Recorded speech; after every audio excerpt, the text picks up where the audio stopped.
everybody, today I wanted to do a wrap up of all the books I read in September, which were all about dogs.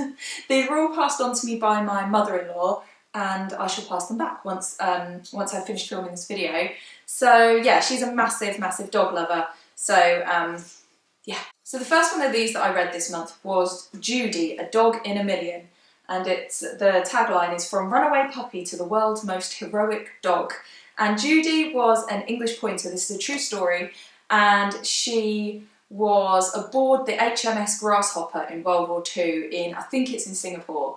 And she actually became like a registered Navy, like a seaman, a member of personnel. It was just, they managed to kind of get her registered. But she started off as like a ship's mascot, but she showed such bravery and on several occasions managed to actually save members of the crew and, you know, just these incredible things that basically, yeah, she became an actual member of the Navy with a real number and everything.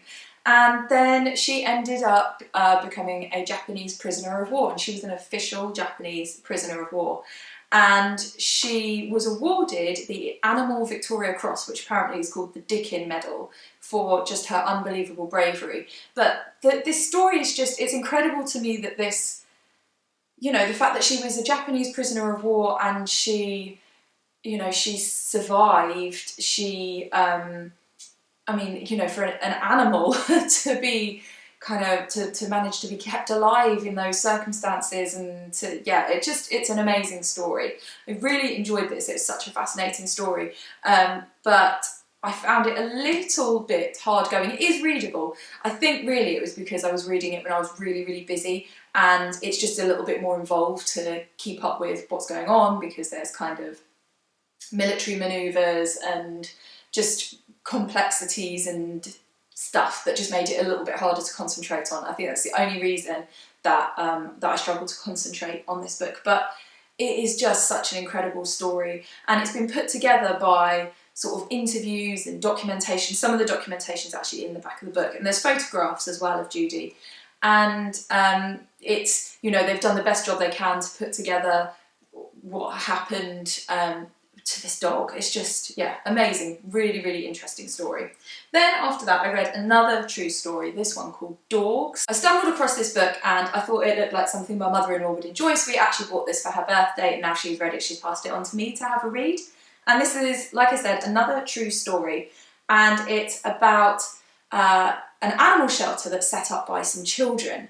So basically, there's a teacher of, I think it's a 4th grade class in America, and the children read in the newspaper about these puppies. There's like a picture of these puppies, and it says, you know, can anyone rehome them by Friday or whatever day?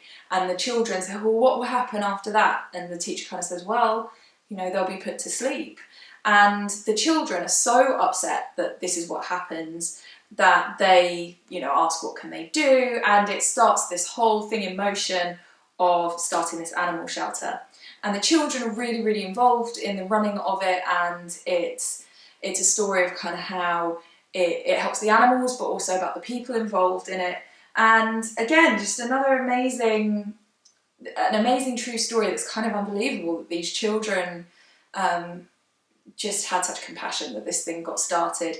And then it's all about the difficulties of running this no-kill shelter and kind of fighting with local authorities to keep it going because they've got so many dogs.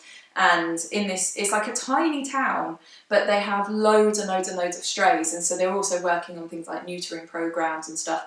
It's got every chapter a little mini story about a dog and what happened to it, and you know, who rehomed it and stuff, and then it goes on to tell you more of the story about the animal shelter. So another really nice one. Well, I mean, obviously it's got some horrid stuff in it because it's about some of the not nice things that happen to dogs, but it's, you know, an uplifting story about what can be done by groups of people who are passionate. So that was a nice one. And then I read this one, A Dog's Journey. Now, I'd seen that there's a film of this. That was my only awareness. And so when my mother-in-law passed it on, I was like, oh, I've heard of that. This is actually the second book in a series, but you can absolutely read it in isolation. The first one is called A Dog's Purpose, and I might try and pick that one up. So this is a really interesting concept. the dog basically reincarnates, so and each time it reincarnates it's got to kind of continue to fulfill its purpose. And so in the book you start off with a dog called Buddy, and Buddy is living on a farm and it's looking after a little girl and a grandma, and kind of watching over them and keeping them safe.